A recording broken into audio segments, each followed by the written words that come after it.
Hello dear friends, welcome. Welcome back to our YouTube channel. Is anyone coming for the first time to our channel? Just do subscribe, like, comment, share. Okay, we are looking into our today's current affairs.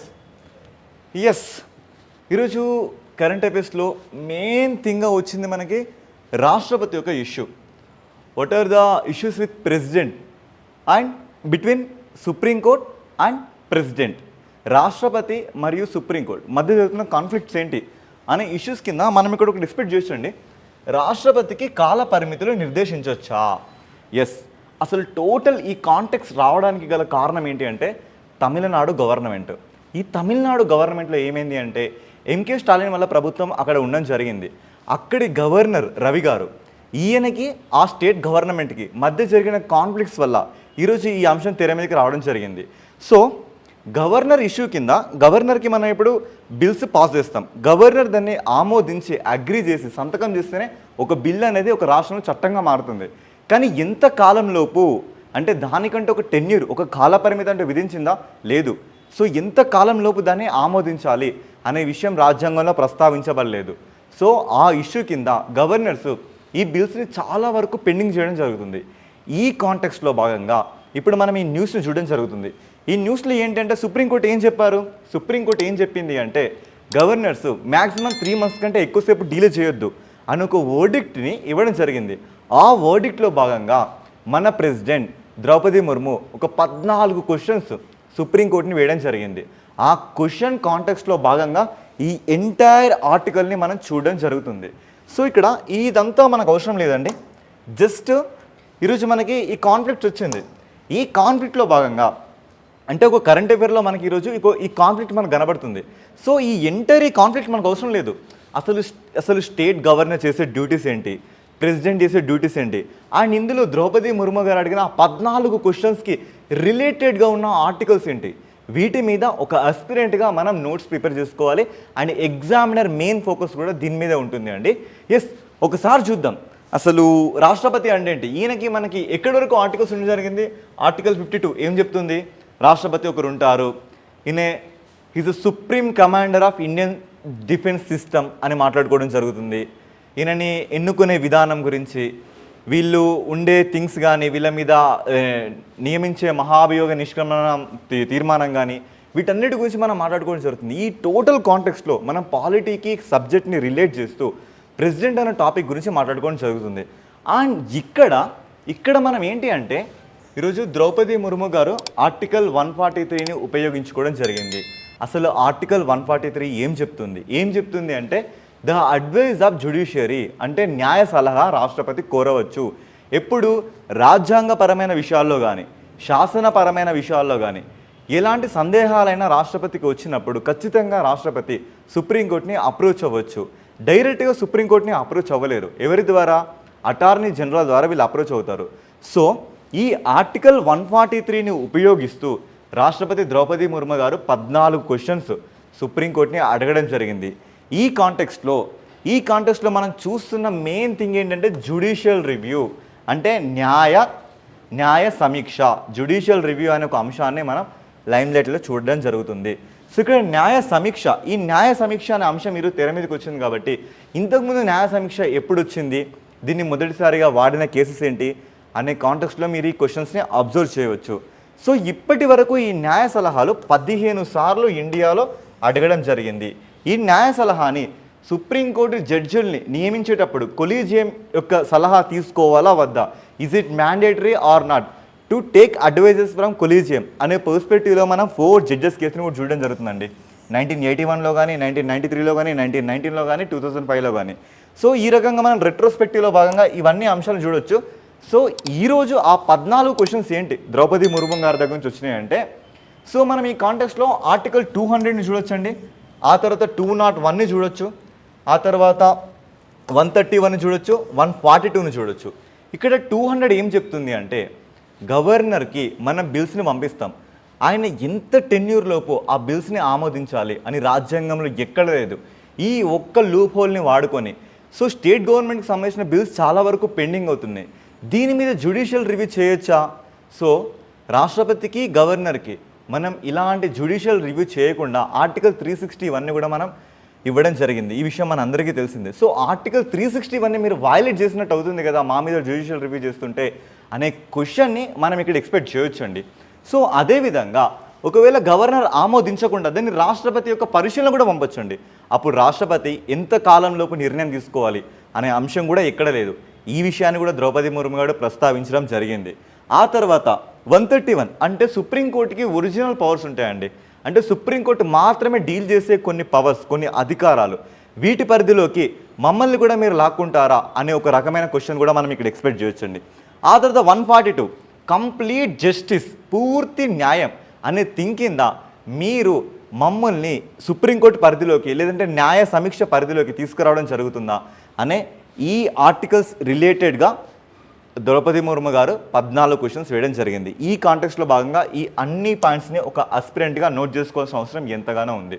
So లిక్విన్ to second current affair.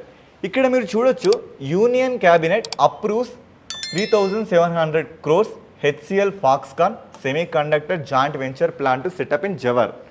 So ఇక్కడ ఏంటి అంటే HCL company and Foxconn company, Foxconn దేని related, ఇది Taiwan related company. ఈ Foxconn and HCL ఇక్కడ ఏంటి అంటే ఒక సెమీ కండక్టర్, ఇక్కడ మనం చూడొచ్చండి, సెమీ కండక్టర్ని జాయింట్ వెంచర్గా సంయుక్తంగా ఎక్కడ వీళ్ళు ఎస్టాబ్లిష్ చేయబోతున్నారు, జవార్ అనే ప్రాంతంలో. సో ఇక్కడ మనకు కనబడుతుందండి, ఇది న్యూఢిల్లీకి దగ్గరగా ఈ జవార్ అనే ఏరియా ఉంది. ఈ జవార్ అనే ఏరియాలో ఒక కొత్త ప్లాన్ని మీరు కన్సిడర్ చేయబోతున్నారు. ఇది జాగ్రఫీ పర్స్పెక్టివ్లో చాలా ఇంపార్టెంట్ అనే థింగ్. సో మీరు ఇట్లాంటి క్వశ్చన్స్ని మనం ఇంతకుముందు ఎగ్జామ్స్లో చూడడం జరిగింది అండ్ ఇప్పుడు కూడా ఇలాంటివి ఎక్స్పెక్ట్ చేయడం జరుగుతుంది. సో ఈ ఎంటైర్ కాంటెక్స్లో మనం అబ్జర్వ్ చేసిన విషయం ఏంటి అంటే ఇది ఎక్కడ ఎస్టాబ్లిష్ చేయబడుతుంది, జవార్ అనే సిటీలో ఏర్పాటు చేయబడుతుంది. ఇక్కడ మనం కొత్తగా నోయిడా ఇంటర్నేషనల్ ఎయిర్పోర్ట్ని చూడవచ్చు. ఇక్కడ ఏంటి అంటే Yamuna express way industrial development authority ఈ వింగ్ దగ్గర మనం ఈ సెమీ కండక్టర్ కొత్త యూనిట్ని ఎస్టాబ్లిష్ చేయడం జరుగుతుంది. సో ఇక్కడ ఏంటి అంటే ఎందుకు సెమీ కండక్టర్ యూనిట్స్ని ఇండియాలోనే ఎస్టాబ్లిష్ చేయడం జరుగుతుందంటే ఇండిజీనియస్గా కానీ ఇతర దేశాల మీద డిపెండ్ అవ్వకుండా సెల్ఫ్గా మనంతటా మనమే ఇండిపెండెంట్గా ఎదగడం, ఆత్మనిర్భర్ భారత్ కింద ఇలాంటి స్కీమ్స్ని మనం తీసుకోవడం జరుగుతుంది. So look in to another current affair. So ఇక్కడ ఈ కాంటెక్స్ట్లో మనం చూసుకోవాల్సిన థింగ్ ఏంటంటే ఇక్కడ ఇండియన్ సెమీ కండక్టర్ మిషన్లో భాగంగా మనం వీటిని ఎస్టాబ్లిష్ చేయడం జరుగుతుంది. అసలు ఇండియన్ సెమీ కండక్టర్ మిషన్ అంటే ఏంటి, ఇది ఎప్పుడు ఏర్పడింది, ఇది 2021లో ఏర్పడింది. Under which ministry, ministry of electronics and communication. So దీని కింద మనం దీన్ని ఎక్స్పెక్ట్ చేయవచ్చు. సో ఇప్పటి వరకు దీని ఏమేంటంటే ఇండిజినియస్గా అంటే స్వదేశీ పరంగా డిజైన్ కానీ టెస్టింగ్ కానీ అండ్ ప్రమోట్ డొమెస్టిక్ అంటే స్వదేశీ పరంగా మనం దీన్ని డిజైన్ కానీ టెస్టింగ్ కానీ అండ్ మన దేశం తరపున ఇలాంటి థింగ్స్ని ప్రమోట్ చేసుకోవడం కానీ వరల్డ్ వైడ్గా ఇవన్నీ థింగ్స్ దేని కింద ఇండియా సెమీ కండక్టర్ మిషన్లో భాగంగా మనం వీటిని ఎక్స్పెక్ట్ చేయవచ్చు. సో ఇప్పటి వరకు ఎన్ని సెమీ కండక్టర్ ఇండస్ట్రీస్ రావడం జరిగిందంటే 5 రావడం జరిగింది. అండ్ దీనితో కలిపి మొత్తంగా ఇప్పటికీ 6 ఇండస్ట్రీస్ ఎస్టాబ్లిష్ చేయడం జరుగుతుంది. ఒక్కసారి రెట్రోస్పెక్టివ్లో భాగంగా ఆ 5 ఎక్కడున్నా ఒకసారి చూసుకుంటే ఈ 5లో 3 సనంద్ గుజరాత్లో ఉన్న సనంద్ సిటీలో ఉండడం జరిగింది. రెండవది అస్సాంలో ఉన్న మోరీగాన్ సిటీలో ఎస్టాబ్లిష్ చేయడం జరిగింది. తర్వాత గుజరాత్లో ఉన్న ధోలేరా సిటీలో ఒకటి ఎస్టాబ్లిష్ చేయడం జరిగింది. చూడండి, సనంద్లో 3 ఇండస్ట్రీస్, మోరీగాన్లో 1 ఇండస్ట్రీ, ధోలేరాలో మరొక ఇండస్ట్రీ. ఈ 5 ఇండస్ట్రీలతో పాటు ఇప్పుడు ప్రజెంట్ 6వ ఇండస్ట్రీ ఇది ఉత్తరప్రదేశ్లో ఎస్టాబ్లిష్ చేయడం జరుగుతుంది. ఎక్కడ జవార్ అనే ప్రాంతంలో ఎస్టాబ్లిష్ చేయడం జరుగుతుంది. ఎస్, సో ఇది ఉత్తరప్రదేశ్లో మొదటిది అండ్ ఇండియా పరంగా ఇది 6వది అన్నట్లుగా. సో ఈ అన్ని కాంటెక్స్ట్లో మనం ఎక్స్పెక్ట్ చేయవచ్చు.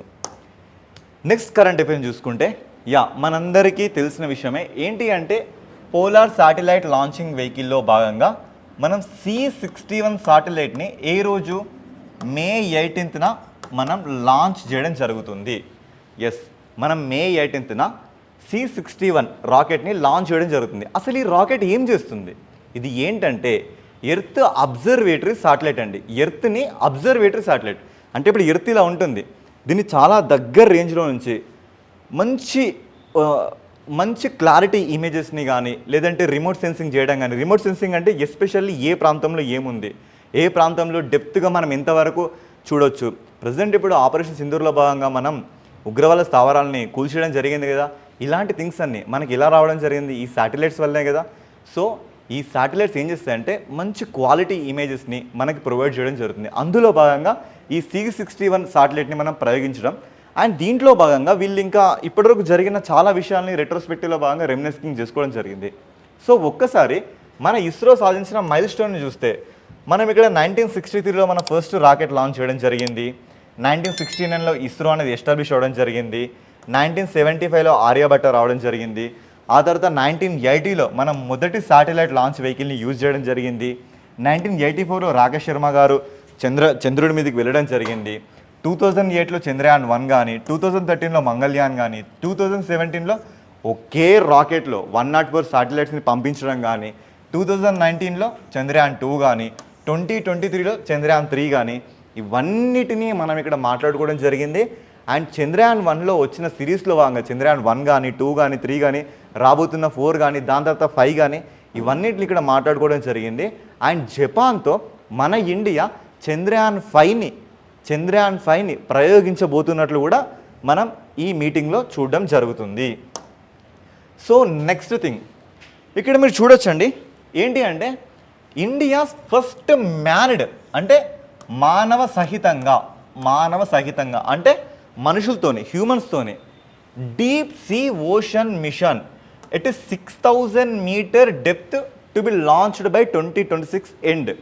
ఇక్కడ ఏంటి INOT అంటే national institute of oceanic technology. వీళ్ళు ఏం చేస్తున్నారంటే 2026 ఎండ్ వరకు మనుషులతో మన సముద్రం లోపలికి అప్రాక్సిమేట్లీ ఎంత 6 కిలోమీటర్ లోపలికి తీసుకెళ్లే ప్రోగ్రామ్. దీన్ని మనం షార్ట్గా మత్స్య 6000 ఏమంటున్నాం, దీన్ని మనం షార్ట్గా మత్స్య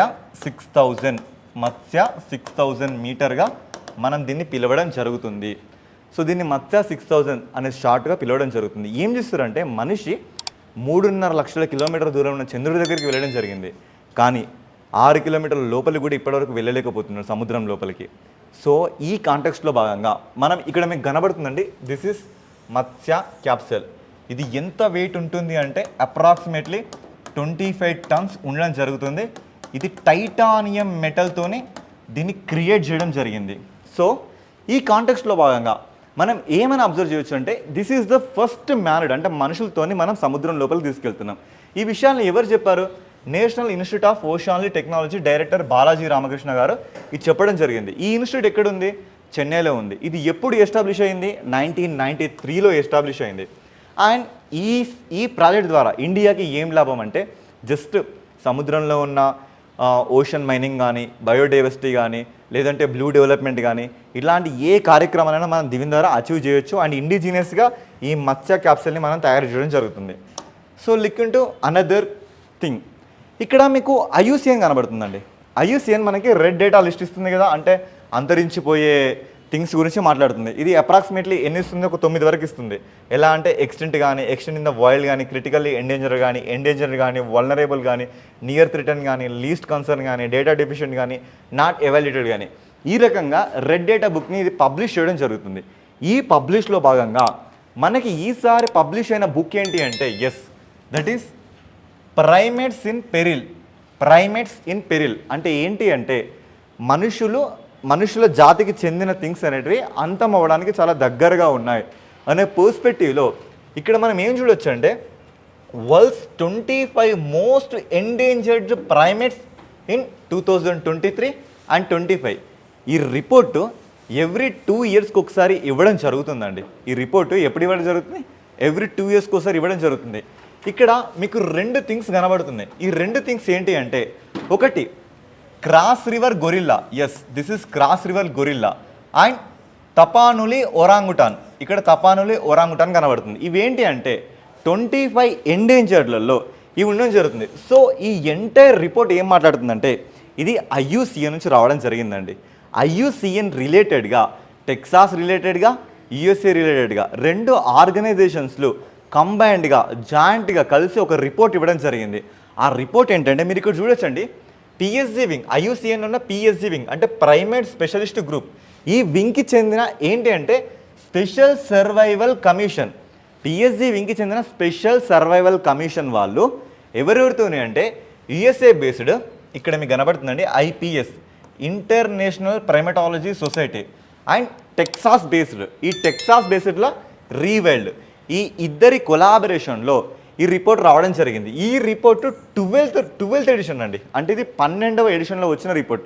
ఇప్పుడే మనం చూసాం ఈ రిపోర్ట్ పేరేంటి, ఇక్కడ చూడండి, ప్రైమేట్స్ ఇన్ పెరిల్, అంటే మానవులకు దగ్గరగా ఉన్న జీవులు అంతమైపోవడానికి చాలా దగ్గరగా ఉన్నాయి అనే పేరుతోని ప్రైమేట్స్ ఇన్ పెరిల్ అనే రిపోర్టు నేమ్తోని దీన్ని పబ్లిష్ చేయడం జరిగింది.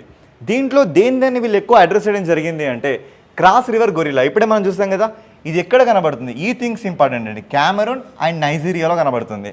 అండ్ దాంతోపాటు తపానోలి ఒరాంగుటాన్, ఇది ఎక్కడ కనబడుతుంది అంటే సుమాత్రా, ఇది ఇండోనేషియాలో కనబడుతుంది. అండ్ ఈ రిపోర్ట్లో మొత్తం 25 ఎండేంజర్డ్ స్పీషీస్లో ఈ ఇద్దరిని వీళ్ళు అడ్రస్ చేయడం జరిగింది. వీళ్ళు ఎక్కడికి నుంచి డేటా తీసుకున్నారంటే ఆఫ్రికా నుంచి, మెడగాస్కర్ నుంచి, ఆసియా నుంచి, తర్వాత సెంట్రల్ అండ్ సౌత్ అమెరికా నుంచి ఈ డేటాను తీసుకోవడం జరిగింది. సో గుర్తుంచుకోవాలి. నెక్స్ట్ కరెంట్ అఫైర్ చూస్తే ఇక్కడ మనకి మళ్ళీ కనబడుతుంది అండి ఏంటంటే నిన్నే కదా మన 52వ chief justice of India BR Gavai garu ప్రమాణ స్వీకారం చేయడం జరిగింది. ఈ కాంటెక్స్ట్లో భాగంగా ఆయన ఏమని అడ్రస్ చేశారంటే మనకి ఇక్కడ అమికస్ క్యూరీ అంటే ద ఫ్రెండ్ ఆఫ్ కోర్ట్. ఎవరు అంటే కె పరమేశ్వరన్ ఏమని పిటిషన్ ఇవ్వడం జరిగిందంటే ఈ కంచా భూములు, మనకి రీసెంట్గా మన హైదరాబాద్ సెంట్రల్ భూముల్ని మనం చూసాం కదా, వాటిని ఏం చేశారు, ప్రభుత్వం వీటి మీద మాకు అధికారం ఉందని అక్కడున్న బయోడైవర్సిటీ మొత్తాన్ని ఎవాక్యుయేట్ చేయడం జరిగింది. సో ఈ కాంటెక్స్ట్లో భాగంగా అమికస్ క్యూరీగా ఈ పరమేశ్వరన్ సుప్రీంకోర్టులో ఒక పిటిషన్ వేయడం జరిగింది. ఈ పిటిషన్ ఏం చదివితే సిజేఐ ఏమని చెప్పారంటే చెట్లు పెంచకపోతే సిఎస్ జైలుకే అని ఒక స్టేట్మెంట్ ఈరోజు మనం చూడడం జరిగింది. అంటే మీరు చెట్లని తొలగించారు అక్కడి నుంచి, ఎలా 3 days హాలిడేస్ ఉన్నాయి, ఒక ప్లాన్ ప్రకారంగా మీరు వచ్చారు, బుల్డోసర్ తీసుకొచ్చారు, చెట్లన్నింటినీ దిక్కొంచి డెమాలిష్ చేసారు అనే కాంటెక్స్ట్లో మళ్ళీ మీరు తిరిగి చెట్లు పెంచకపోతే మీరు జైలుకి వెళ్తారు అని ఒక స్టేట్మెంట్ ఇవ్వడం జరిగింది. సో ఇక్కడ ఏంటి అంటే ఈ ఎంటైర్ కాంటెక్స్ట్ మనకు అవసరమా అంటే అవసరం లేదు, కానీ ఈ ఇష్యూస్ అవసరం అండి. ఈ గడ్డి భూములను ఏమంటారు, కంచాస్ అంటారు. సో ఇంకొక ఇష్యూ, మీరు కన్నా కరెంట్ అఫైర్స్ ఫాలో అయితే కింద కమెంట్ చేయండి. ఇప్పుడు హైదరాబాద్ సెంట్రల్ యూనివర్సిటీలో ఏ ఐటీ పార్క్స్ అయితే డెవలప్ చేయాలనుకుంటుందో గవర్నమెంట్, ఆ ఐటీ పార్క్స్ని ఏ ప్రాంతానికి మరలా తరలించడం జరిగింది. నా క్వశ్చన్ ఏంటి అంటే ఏ ప్రాజెక్ట్స్ని అయితే ఈ హైదరాబాద్ సెంట్రల్ యూనివర్సిటీలో గవర్నమెంట్ ఎస్టాబ్లిష్ చేయాలనుకుందో అదే ప్రాజెక్ట్స్ని ఇప్పుడు ఏ ప్రాంతానికి తరలించడం జరిగింది, ఆన్సర్ చేస్తే ఖచ్చితంగా కమెంట్ చేయండి. Okay, so next current affair ఇక్కడ మీరు చూడొచ్చండి. ఈరోజు May 16th, అంటే May 16th ఈరోజు ఏంటి అంటే డెంగీ డే అన్నట్టు. ఈరోజు డెంగీ డే. ఈ డెంగీ డేని మనం ఎవరు సెలబ్రేట్ చేస్తున్నారంటే 2010 నుంచి ministry of health and family welfare, ఈ ప్రస్తుతం concern ministry of health and family welfare ఎవరో తెలిస్తే కింద మాత్రం ఖచ్చితంగా కామెంట్ చేయండి. వీళ్ళు 2010 నుంచి ఈ May 16th డెంగీ డేగా సెలబ్రేట్ చేయడం జరుగుతుంది. ఎందుకు డెంగీ డేగా సెలబ్రేట్ చేయడం జరుగుతుందంటే జనరల్గా ఈ డెంగీ దోమలు ఎలా వస్తాయి, ఇవి ఎలా వస్తాయంటే ఆడ ఏడిస్ దోమ, ఫీమేల్ ఏడిస్ మస్కిటో మనల్ని కుట్టడం వల్ల, మనల్ని బైట్ చేయడం వల్ల ప్లేవీ వైరస్, ఆ ప్లేవీ వైరస్ మన లోపల ఎంటర్ అవడం వల్ల ఇది మనకు డెంగీ అనే ఒక డిసీజ్ని కలిగించడం జరుగుతుంది. సో ఇది వైరస్ బేస్డ్ డిసీజ్ అన్నట్టనండి, ఇది బ్యాక్టీరియానో లేదంటే ఫంగినో కాదండి, ఇది జస్ట్ ఒక వైరస్ వల్ల వస్తుంది. సో అండ్ ఇది ఎవరిస్తున్నారో ఫీమేల్ ఏడిస్ దోమ, దీనివల్ల వస్తుంది. ఎంటైర్ కాంటెక్స్ట్ ఈ డేని ఎందుకు మనం సెలబ్రేట్ చేస్తున్నామంటే ప్రజలందరికీ ఒక అవగాహన ఉండాలి దేని మీద, హైజీన్ మీద. అంటే మన సరౌండింగ్స్ కానీ మన ప్రెమిసెస్ని కానీ నీట్గా ఉంచుకోవాలి, ఎలాంటి డర్టీ వాటర్తోని దీన్ని మనం పొల్యూట్ చేయొద్దు అనే ఈ ఒక అవేర్నెస్ని ప్రజలకి కల్పించడానికి మాత్రమే గవర్నమెంట్ అనేది ఈ డేని సెలబ్రేట్ చేసుకోవడం జరుగుతుంది. సో మనం ఫైనల్గా ఇంకోటి అబ్జర్వ్ చేసిన థింగ్ ఏంటి అంటే ఇక్కడ మనకు కనబడుతుందండి, Sarap Chu conservation reserve was the officially notified on May 7th 2025. ఇక్కడ ఏంటి అంటే మనం దీన్ని ఏదో కరెంట్ అఫైర్లా కాదండి, దీన్ని కంప్లీట్గా జాగ్రఫికల్ రిలేటెడ్గా ఎక్స్పెక్ట్ చేయొచ్చు అండి. ఏ రిలేటెడ్ ఎక్స్పెక్ట్ చేయొచ్చు, దీన్ని కంప్లీట్గా జాగ్రఫికల్ రిలేటెడ్ ఎక్స్పెక్ట్ చేయొచ్చు. మనం కనబడుతుంది ఏంటి అండి, సారాపు చూ, రాస్తున్నానండి ఇక్కడ సారాపు చూ. ఈ సారాపు చూ కన్జర్వేషన్ రిజర్వ్ అనేది ఎక్కడుంది అంటే హిమాచల్ ప్రదేశ్లో ఉందండి. ఎస్పెషల్లీ మనకి ఇక్కడ చూడండి, మన ఇండియా అనేది ఇలా ఉంటుంది కదండి, ఇలా ఈ ప్లేస్లో మన హిమాచల్ ప్రదేశ్ ఉంటుంది. ఎస్పెషల్లీ ఇది ఈ లొకేషన్లో ఉండడం జరిగింది. ఆ లొకేషన్ అది కంప్లీట్లీ జస్కార్ రేంజ్లో ఉంది. మీకు అందరికీ తెలుసు కదండి, టెథిస్ హిమాలయస్ కానీ ట్రాన్స్ హిమాలయస్ కానీ ఈ హిమాలయస్ భాగంలోని as a part of these Himalayas మనకి మనం జస్కార్ రేంజ్ని ఎక్స్పెక్ట్ చేయొచ్చు అండి. ఈ జస్కార్ రేంజ్లో ఈ కన్జర్వేషన్ రిజర్వ్ అనేది ఉండడం జరిగింది. దీన్ని ఏ రోజు మే 7న నోటిఫైడ్ చేయడం జరిగింది. ఏమని? ఇది ఒక కన్జర్వేషన్ రిజర్వ్గా నోటిఫై చేయడం జరిగింది. దీన్ని ఇక్కడి వరకే వదిలేస్తే సరిపోదండి.